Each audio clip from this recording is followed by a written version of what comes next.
Gracias. Voy a compartir la pantalla.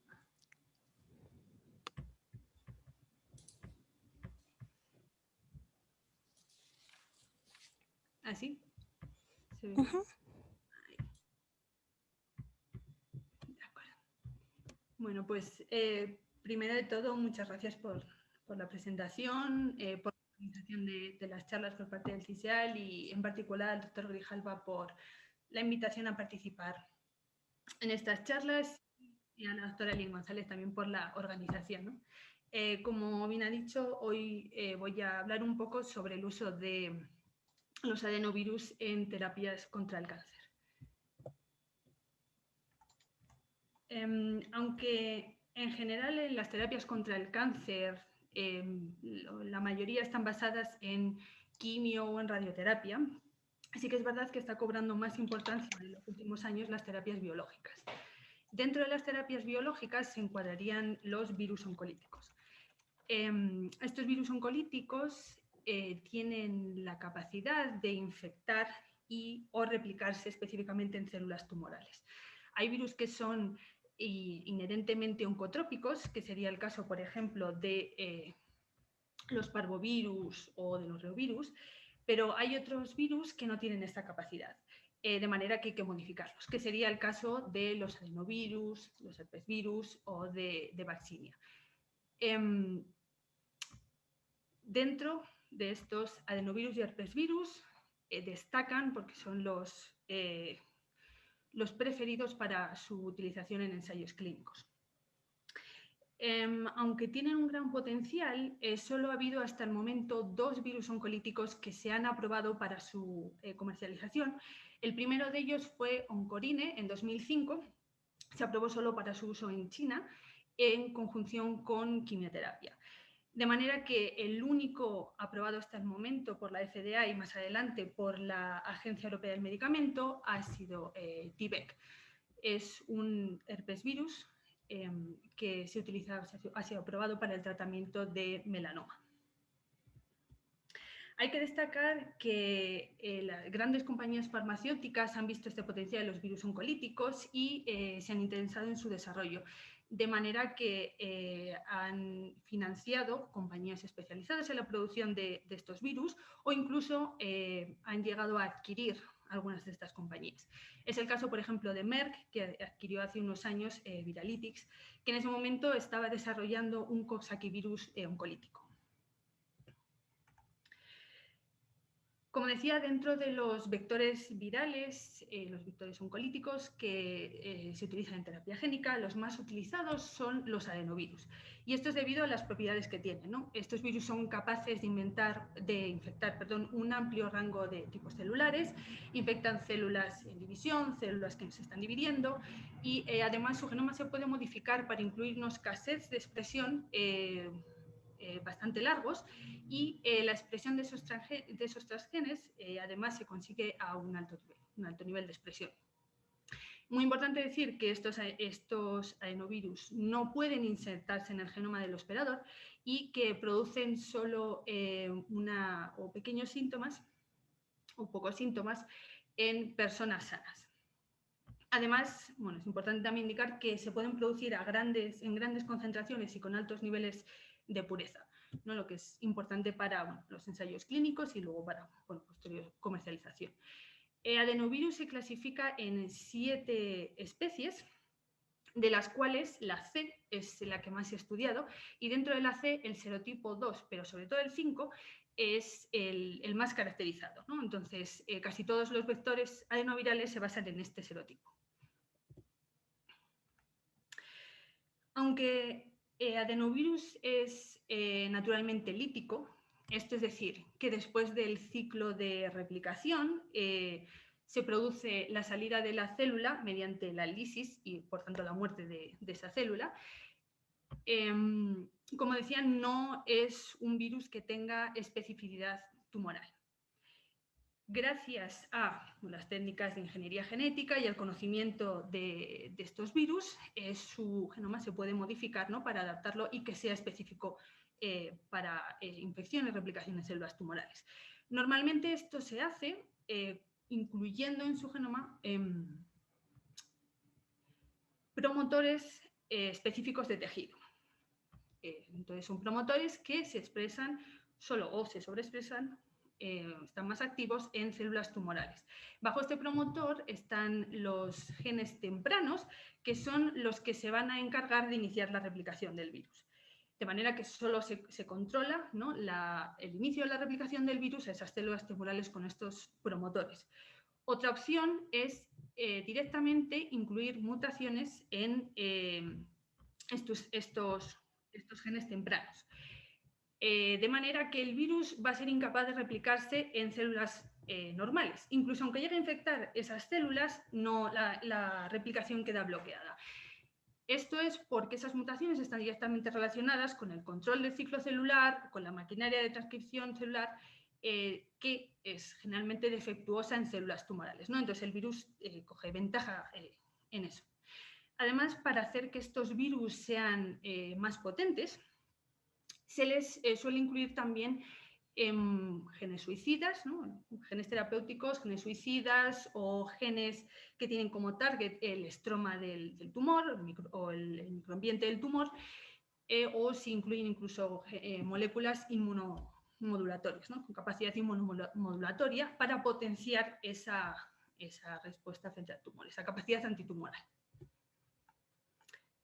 La parte más interesante, ¿no?, de estos adenovirus oncolíticos es que cuando lisan las células no tienen solo una capacidad antitumoral, antitumoral, sino que también son capaces de estimular el sistema inmune para que combata el tumor.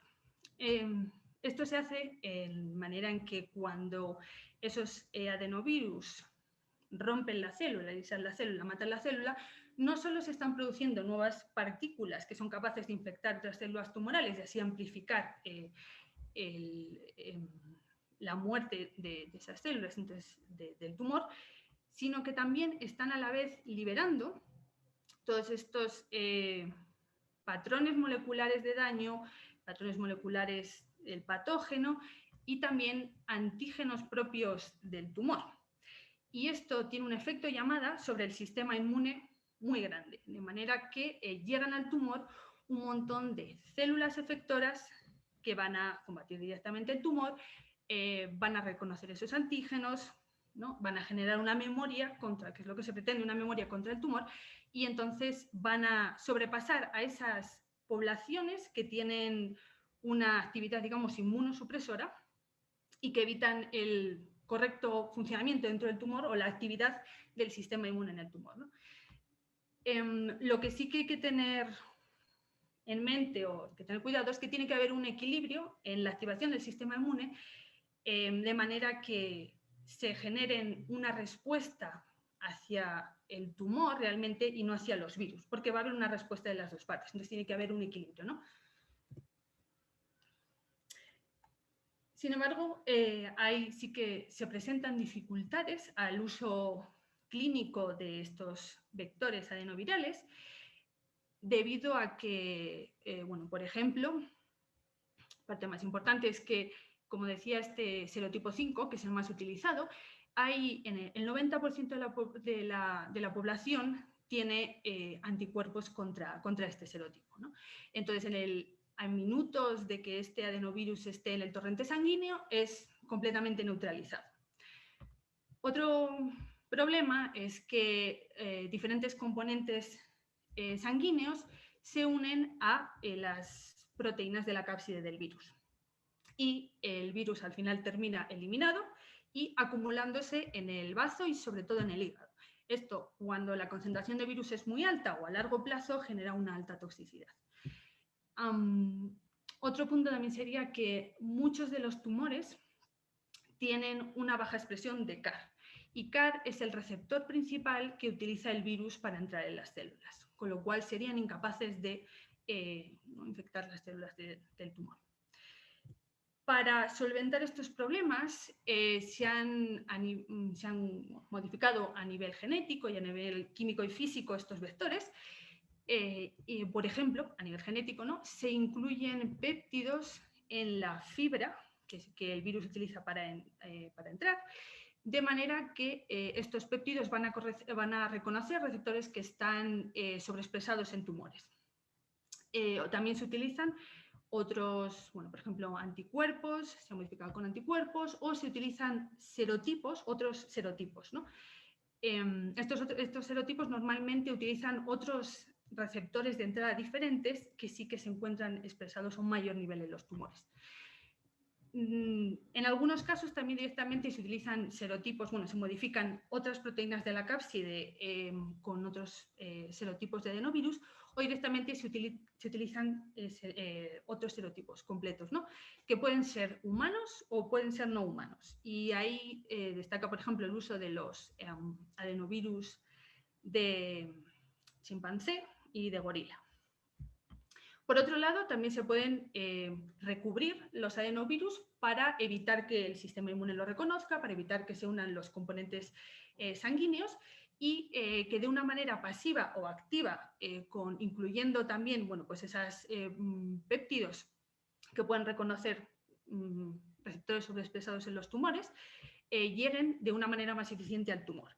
Incluso se utilizan células como carriers, como por ejemplo las células mesenquimales, para llevar, porque tienen propiedades, ¿no? de llegada al tumor, son capaces de llegar a sitios de daño y eso incluye los tumores. Como ejemplo de modificaciones a nivel genético que facilitan el targeting o la llegada de estos vectores adenovirales al tumor de manera específica, evitando quedar retenidos en otros órganos. Este vector se desarrolló en el laboratorio, incluía 3 modificaciones, digamos que son como fundamentales, que por ejemplo incluye el péptido RGD en la fibra del adenovirus, que va a favorecer la interacción con las integrinas que están sobreexpresadas en el tumor. Aparte, se incluyó modificación del exón, otra proteína de la cápside, con otro serotipo, con el exón de otro serotipo, que evitaría la unión a los componentes celulares y la acumulación en el hígado. Y además incluyó un promotor específico que funciona en células endoteliales. Entonces, así, con este vector, y en comparación con un virus no modificado, con un adenovirus no modificado, se ve que la retención en el hígado es muchísimo menor, la acumulación en el hígado es muchísimo mayor y aparte se están transduciendo, se están infectando células tumorales y ahí, células endoteliales tumorales, y ahí es donde se está expresando el transgen de interés, que puede ser GFP en este caso, pero se puede incluir un gen terapéutico, por ejemplo, timidina quinasa, y al aplicar como tratamiento ganciclovir, se pudo comprobar que aumentaba el nivel o la supervivencia de los ratones en el experimento. Sí que, sobre todo, porque no había una toxicidad sistémica que puede ocurrir cuando se aplica ganciclovir a unas concentraciones altas durante un largo periodo de tiempo. Como decía, también se pueden modificar a nivel, estos adenovirus oncolíticos se pueden modificar a nivel físico-químico, ¿no? Recubriéndolos. De manera que se está cambiando el perfil de entrada de infección, el proceso de entrada en las células. Normalmente el serotipo 5 utiliza para entrar el receptor CAR, como he comentado antes, la fibra se une al receptor y luego además hay una secuencia RGD en otra proteína de la cápside que se une a las integrinas y eso desencadena la entrada efectiva en la célula. En nuestro caso decidimos, en lugar de utilizar polímeros o lípidos, utilizar nanopartículas inorgánicas de oro funcionalizadas con grupos amonio que le van a dar una alta carga positiva. Esto va a favorecer, por un lado, la unión al vector y, por otro lado, la absorción, la unión a la célula, a la membrana de la célula, que tiene mayormente una carga neta negativa. También se utilizaron estas otras nanopartículas de oro que también poseen grupos positivos, mucha carga positiva, pero además también funcionalizados con el péptido RGD. De la misma forma que antes se modificaba la fibra del virus para facilitar esa llegada al tumor, esa infección selectiva de las células del tumor, en este caso se funcionaliza, por eso se incluye en las nanopartículas que van a recubrir el tumor, ¿no?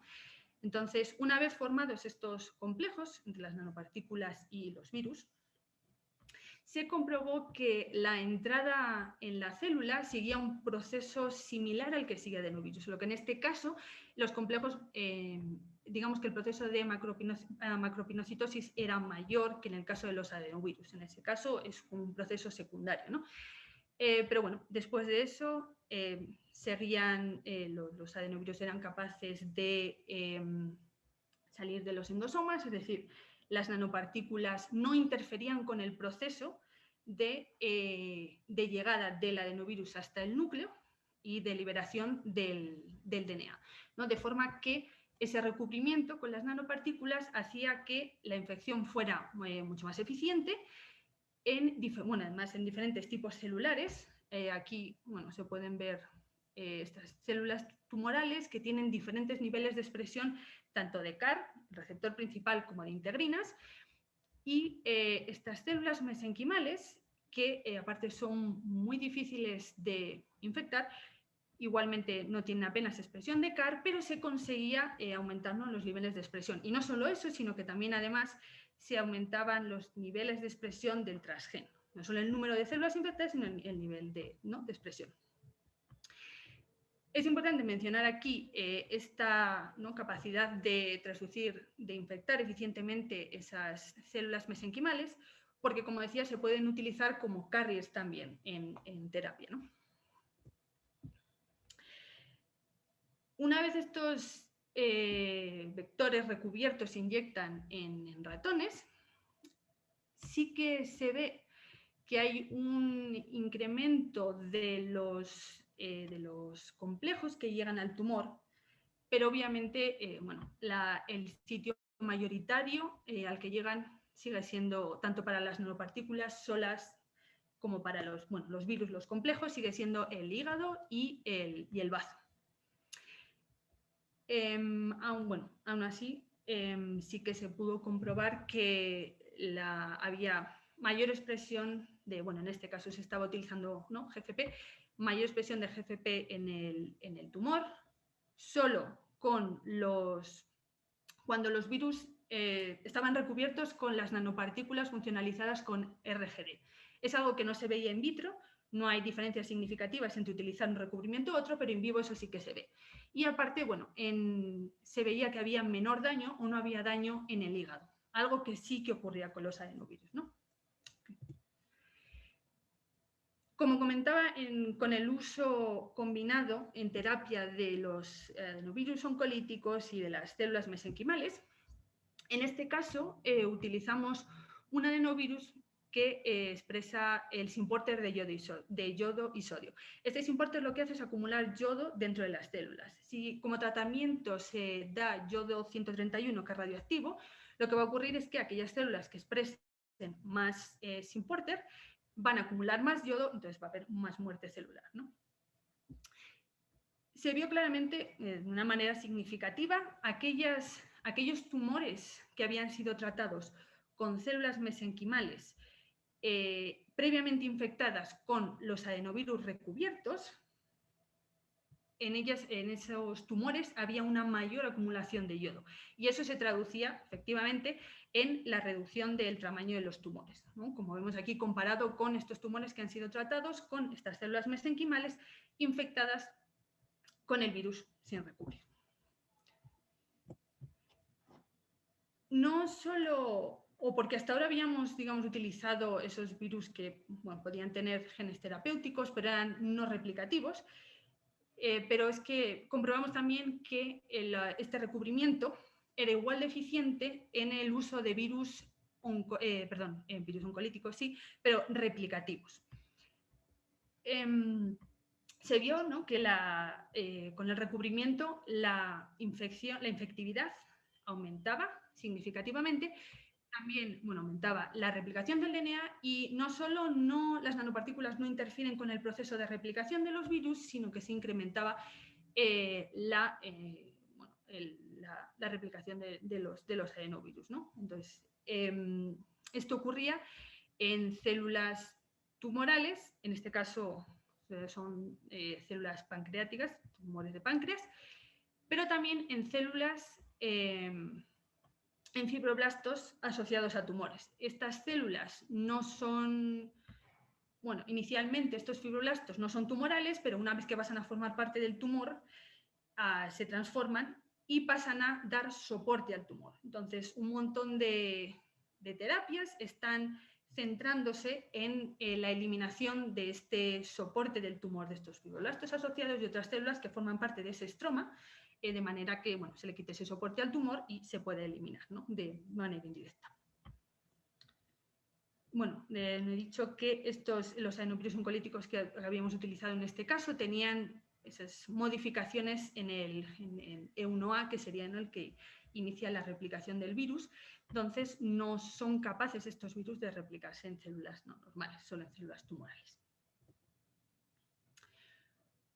Otra complicación que puede surgir con los adenovirus oncolíticos es la forma en la que se estudia su efecto, es decir, los modelos animales que se utilizan para estudiarlos.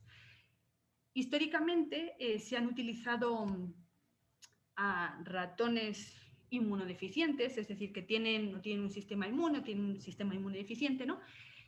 Porque en ellos se pueden generar de manera relativamente fácil tumores utilizando células tumorales humanas.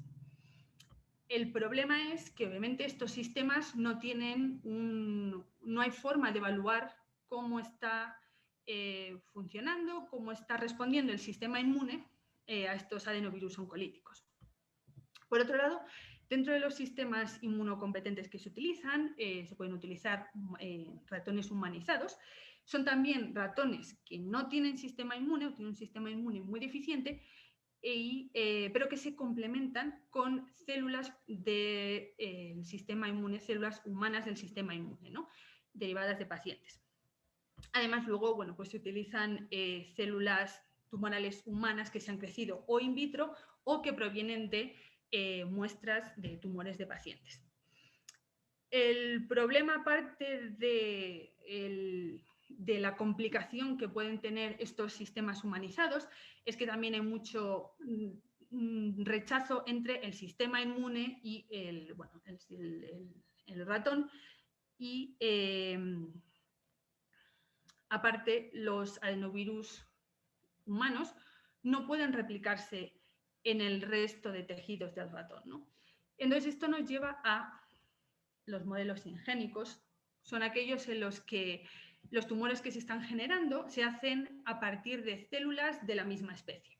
Entonces, típicamente ratones en los que se utilizan, bueno, pues son células murinas tumorales para generar esos tumores, pero también en los últimos años se empezó a utilizar más los hámsters sirios dorados y el modelo de cerdo. Esto es porque, a diferencia de lo que ocurre en un ratón, estos sistemas, que tienen un sistema inmune completo, sí que permiten la replicación de los adenovirus humanos y aparte la infección con diferentes serotipos, que es algo que no ocurre del todo en el modelo de ratón, ¿no? Solo permiten una replicación parcial de los adenovirus humanos. Entonces, como decía, sí que se han descrito algunos modelos de mesotelioma, de glioma, que permiten una replicación parcial y nosotros sí que describimos también un modelo de cáncer de ovario que permitía esa replicación parcial de los adenovirus humanos, y en estos sistemas sí que se describió que aunque esta replicación pues era parcial, pero era suficiente para generar una inmunización antitumoral, ¿no? Una inmunización estimula el sistema inmune para combatir el tumor. Entonces, bueno, nosotros como estamos trabajando con cáncer de ovario y estudiamos diferentes virus oncolíticos en este sistema, la mayoría de los cuales contenían este promotor, que es específico para estroma o expresado, o es más activo en estroma de tumor de ovario. Estos virus siempre incluían estas mutaciones en E1A, en este gen que les hacía específicos para replicación en células tumorales, y aparte podían incluir también algunos de ellos moléculas con capacidad inmunoestimulatoria, ¿no? Para potenciar la respuesta del sistema inmune. Aunque sí que vimos que la carga tumoral se reducía utilizando virus oncolíticos en este sistema, en este modelo de ratón de cáncer de ovario, no era suficiente, la replicación que pudiera haber no era suficiente como para generar una respuesta, una inmunización antitumoral, ¿no?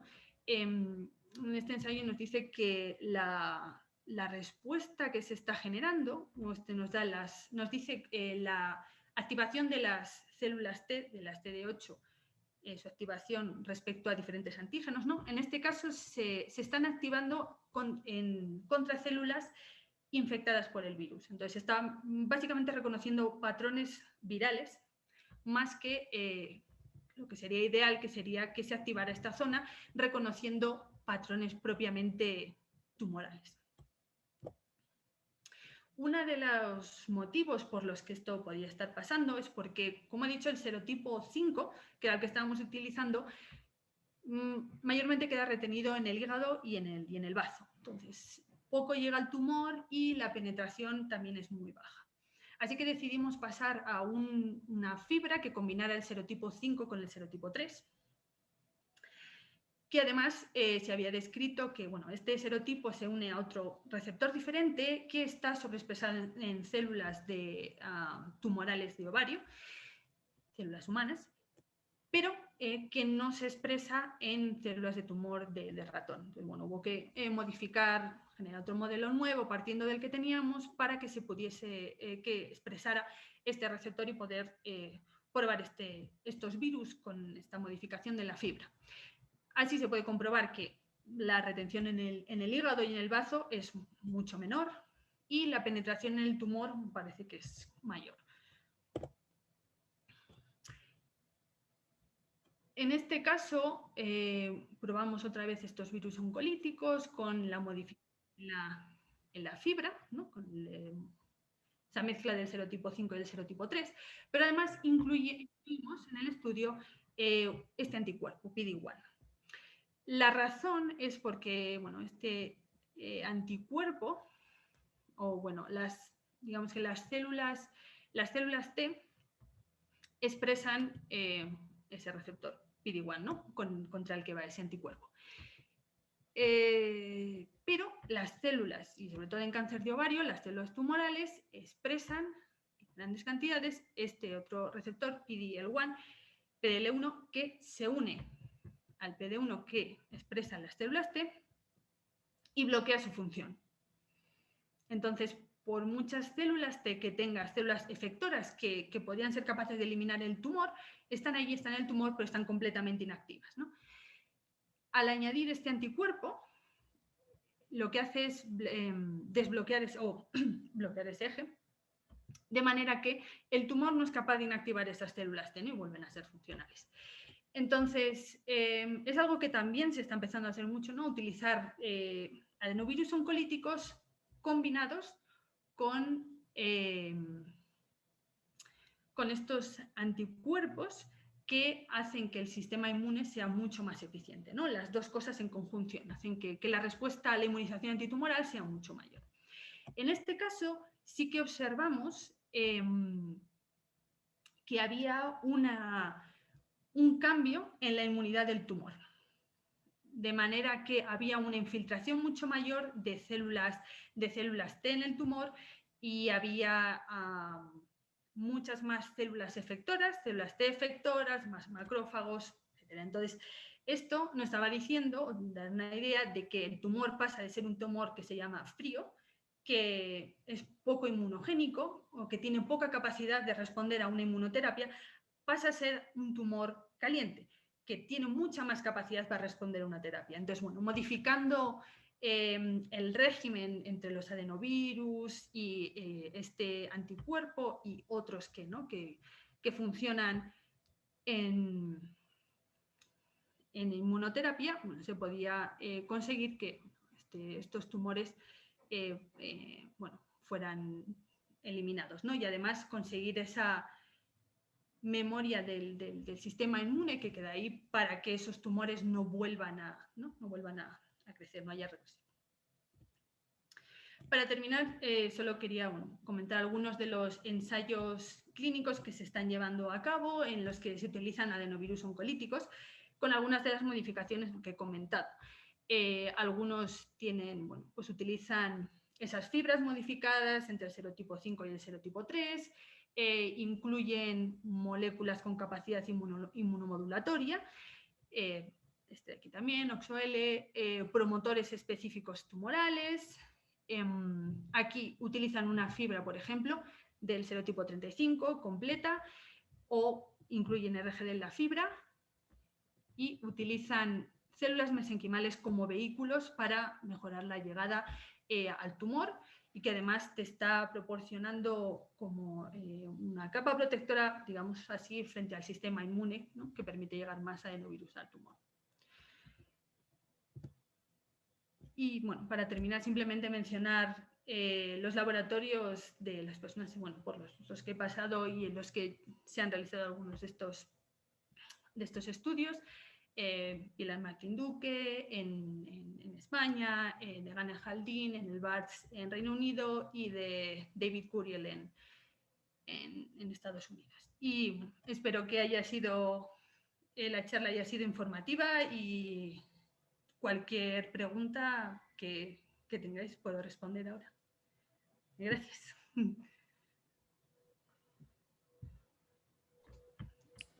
Muchísimas gracias, muy interesante, Rebeca. Tengo una pregunta específica. Según vi, y debo admitir que por un momento tuve que prestar atención a otra cosa, pero tal vez lo mencionó ahí, que la especificidad del adenovirus, ¿cómo es el targeting específico? ¿Cómo se logra que haya especificidad para un tumor en particular? Aún, la verdad es que a tumores particulares no se ha logrado tanta especificidad, ¿no? Hay que combinar un montón de cosas, como perdón, vuelvo para atrás. Por ejemplo, este vector, o sea, con, digamos, una sola modificación es muy complicado conseguir mucha especificidad, ¿no? Entonces, hay que modificar la fibra para conseguir que llegue al tumor de una manera más específica, independientemente del tipo de tumor que sea, ¿no? Buscar una característica que sea un poco común a esos tumores y que llegue allí. Y una vez allí, a través de esos promotores específicos, conseguir, bueno, pues que solo o que haya más especificidad por un tipo concreto, un tipo celular concreto. Pero sí es bastante complicado encontrar mucha especificidad hacia un tipo de cáncer concreto. Muy bien. Y mi segunda pregunta es en relación a, bueno, ahora está todo el COVID en boga y se ha planteado a los adenovirus como un vehículo. Me parece que Sputnik está basado en adenovirus. Sí, de hecho, perdón si me permiten. Ahí está. Sí, estas son las vacunas que están basadas en adenovirus. Sí.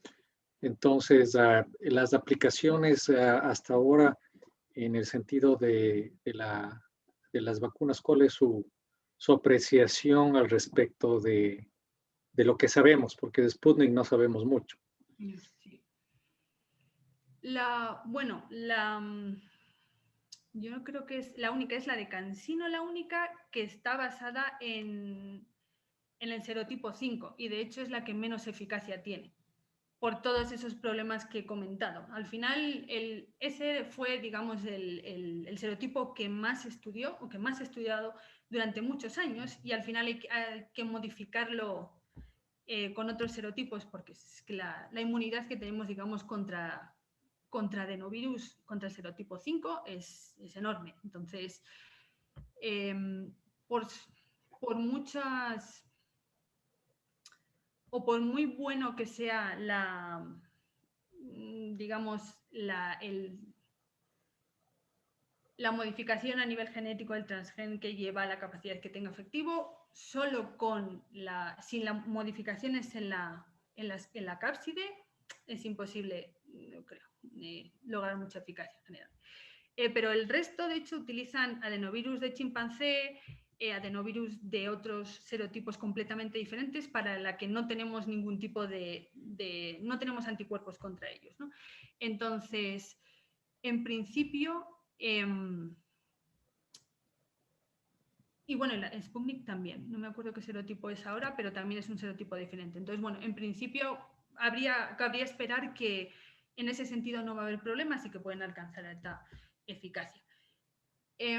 Lo que sí, y bueno, esta última, porque se ha desarrollado en el laboratorio en el que he estado trabajando, entonces sí que sé que la diferencia con el resto es que se da de manera intranasal.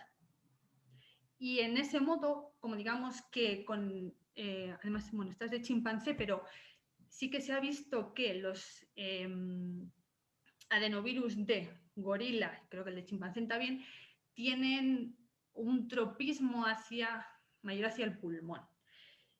Entonces, digamos que no hay que modificarlo tanto para que no se pierda, digamos, en otras partes del organismo y está generando una inmunidad mayor en el pulmón. Incluso inmunidad en las mucosas y regeas, etc. Entonces, esa potencialmente puede que sí que sea más efectiva. Tiene una mayor capacidad de generar mayor inmunidad digamos, en la zona de mayor interés, por decirlo así, ¿no? En el pulmón. Mayor protección en el pulmón. Pero... sí. Tengo una pregunta, Rebeca. Estabas comentando que el adenovirus no es un virus integrativo, por lo tanto es una expresión transiente y además tienen problemas para la replicación. ¿Han evaluado qué tiempo dura la terapia, o sea, los plazos que le dura expresándose y que es efectiva la terapia en el tumor? En el tumor, ya. O sea, si se está expresando un gen terapéutico, por ejemplo. Claro, es que aparte hay mecanismos moleculares que también completamente eliminan O sea, digamos que el adenovirus bueno, si es replicativo, se sigue replicando, lo que de una manera incontrolada también puede ser un problema, pero aparte el gen terapéutico, digamos que el sistema inmune inhibe la expresión del gen terapéutico incluso antes, a veces, que eliminar la replicación completa del virus. Entonces eso también es otro problema que puede. Sí, exacto. Pues sí, ¿no? No sabría decir ahora, ¿no? Teniendo el tipo... En resumen, el efecto en que está de alguna manera eliminando o afectando a las células tumorales, ¿qué tiempo puede durar el efecto sobre el tumor? Con un sistema, o en pacientes, con un sistema inmune activo, funcional, etcétera, tarda alrededor de una semana en generar una respuesta específica contra el virus. No una respuesta innata, sino una respuesta adaptativa contra el virus. Entonces, a partir de ahí, lo que suele ocurrir es que si no es un virus replicativo, si es un virus que no se replica, pero bueno, ya lleva ese gen terapéutico, es que el sistema inmune elimina esas células en las que detecta que se está produciendo el gen terapéutico, y en cuestión de un par de semanas, no, 2, 3 semanas, no haya mayor efecto terapéutico. Si es por ejemplo, con los genes suicidas, lo que ocurre es que tienen o hacen el efecto de que no solo eliminan esa célula tumoral, sino que tienen efecto sobre las otras células tumorales, aunque no se siga replicando el adenovirus, no solo por el efecto. Entonces, en ese caso, la respuesta sí que dura un poco más, pero si no, se puede, digamos, rebajar el nivel de la respuesta muy rápido.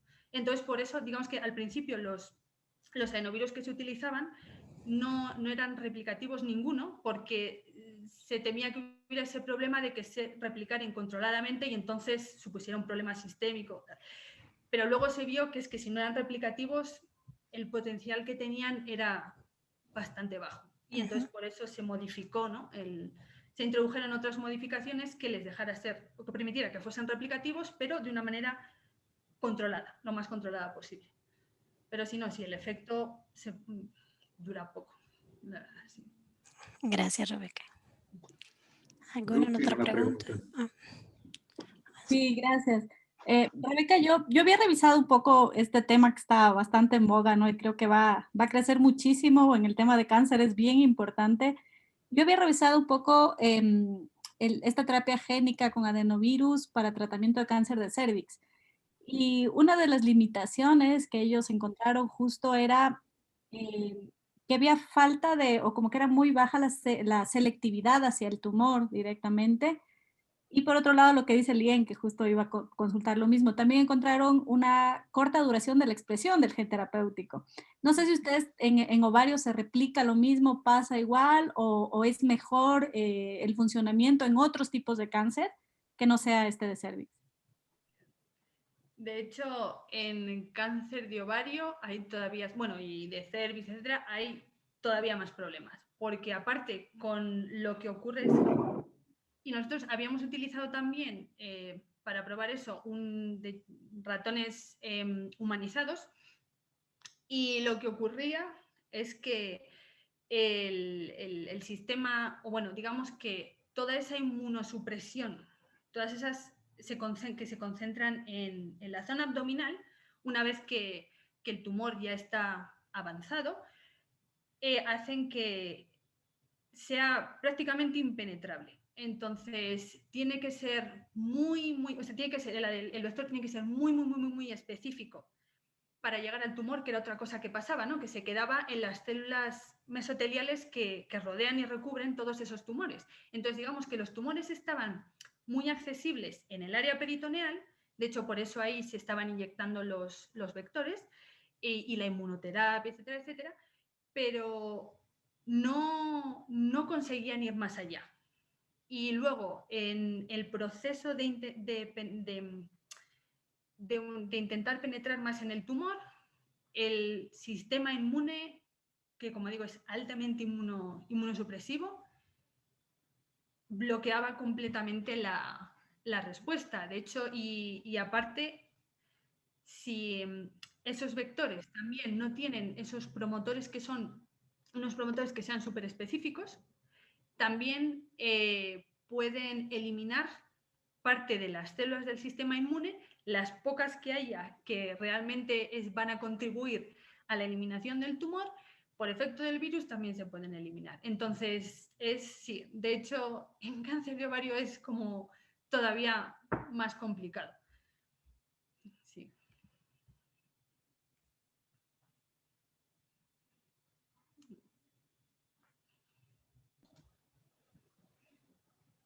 Muy bien, ¿tenemos alguna otra pregunta?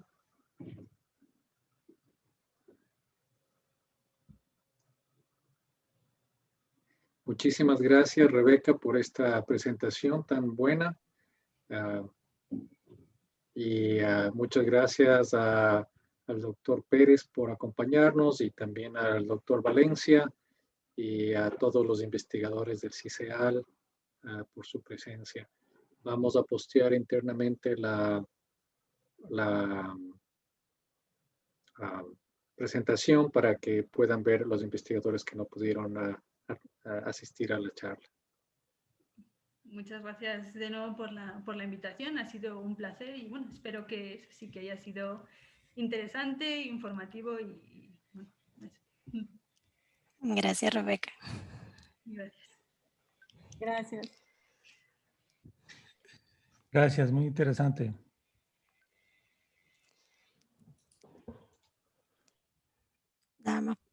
Voy a cerrar para grabar.